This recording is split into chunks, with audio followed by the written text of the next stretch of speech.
Welcome back to Arcane Explained, and this is episode 8, counting. This seems really weird, but I'm giving you more and more like toolkits to take and to remember these basic properties. So this is how I've organized numbers in a way for us to remember them, 1 through 9, so it's going to be pretty simple.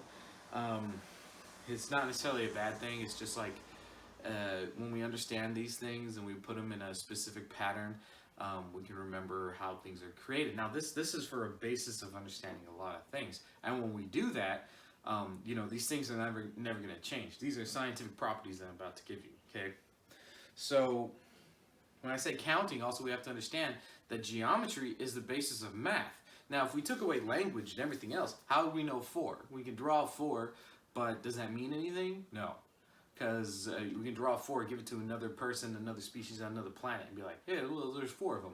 And then the other thing would be like, 4? they're not gonna know. They're not gonna know what that is. 4, even the word, it doesn't matter. Language and all that stuff. So what's the best way to represent 4? That's right, a square. The natural forming square, that beautiful polygon.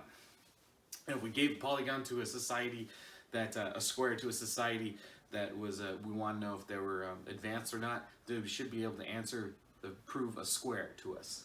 And that right there means that they are at that level. Otherwise, they'd be like, square? Square, you know what I mean? They wouldn't understand square. They would just have 4 points and not care if it was even or not, and not understanding the beautiful things that can come out of a square. So, now we understand how counting truly works, and geometry is the base of math. We're going to go into the rest of it, which is actually technically not based off geometry. It's based on how all matter, the anomaly matter, is organized. Okay. Number 1, as a whole. For example, we can do it as a whole, as one, as a polygon. Okay, as a circle, as a whole. Okay.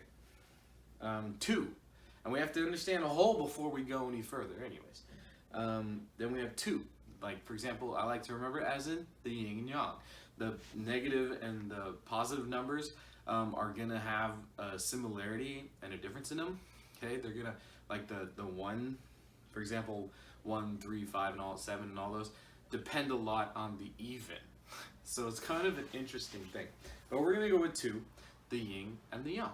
Okay, and the yin and the yang is a beautiful thing.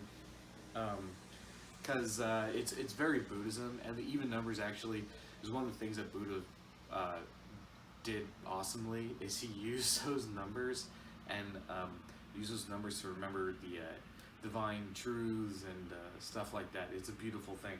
So, and they kind of go in there because they work outside of ethical systems as well, based off scientific system as well. So it's a beautiful thing. So 2, yin and yang, both in motion.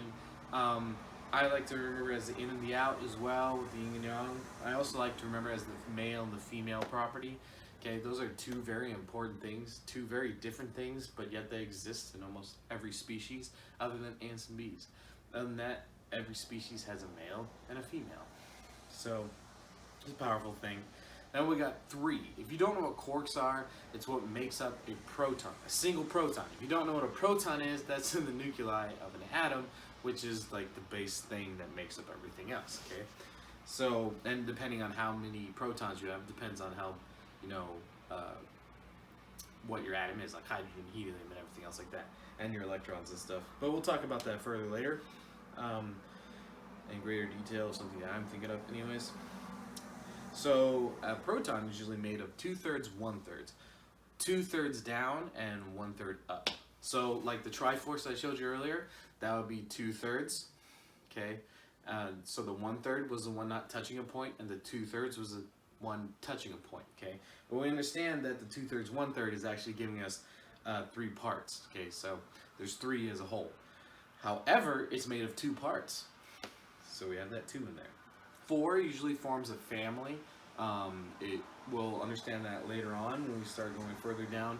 I know it seems kind of skipped, but you need to know this, that it's with a family. I don't want to explain a family, that 4 is a family. And I'll explain further why later on. But it usually holds 4 properties of something together. 5 is actually interesting. 5, we can go back to 3 and understand that 5 is like made of 2 parts, but there's 3 things involved. Okay, so 2 up, or 1 up, 2 down, and then there's 2 parts up. So there's 3 parts, but 2 different types of it.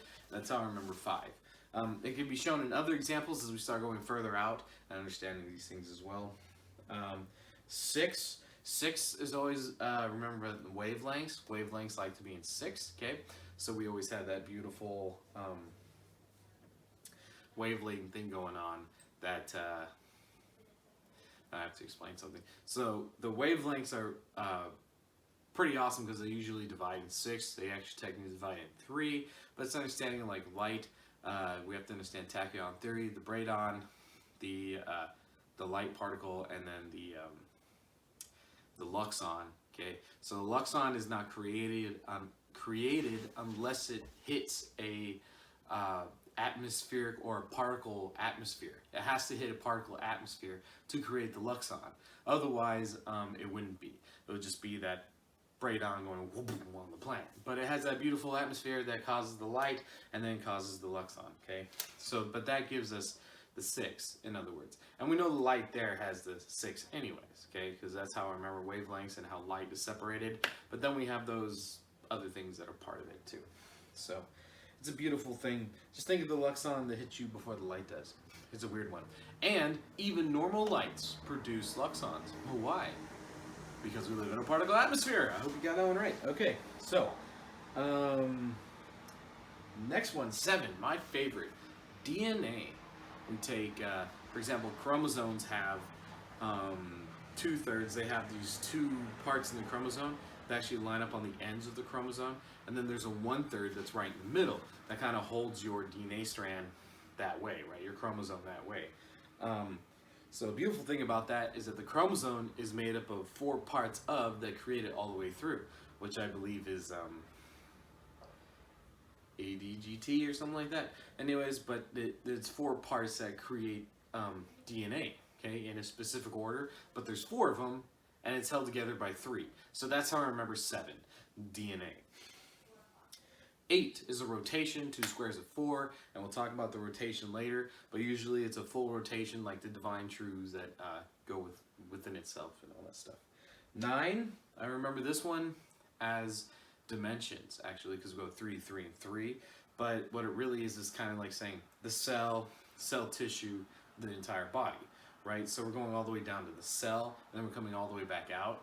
That's understanding that that's like, you know, steps to get to that point. Okay, and as we get to that point, we're understanding that when we get to that point, that we're zooming in and out. So I use 9 to remember one thing, is that when I look at things, I like to look at them based off the molecular to the telescopic or the gigantic, okay, or the astronomical, like our planet. So you can go down from a cell all the way out to a sphere. So it's really interesting, or to the globe. So it's an interesting concept that I use to actually understand something. So when you're having an argument, you can get really detailed, but then you gotta zoom back out and look at the bigger picture. And sometimes when you get to specific details, you can zoom out and have a different view of the big picture all of a sudden.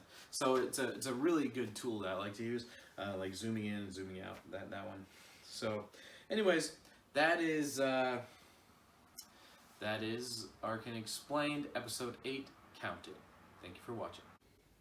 Thank you for watching Arcane Explained. Please like or subscribe. I'm going to have more content soon. I got a bunch of other content too on paranormal stuff and paranormal activities. Things that I try to catch on video. Try to make it interesting for you guys. So don't be afraid to take a look at all my stuff. More content soon. Thank you very much.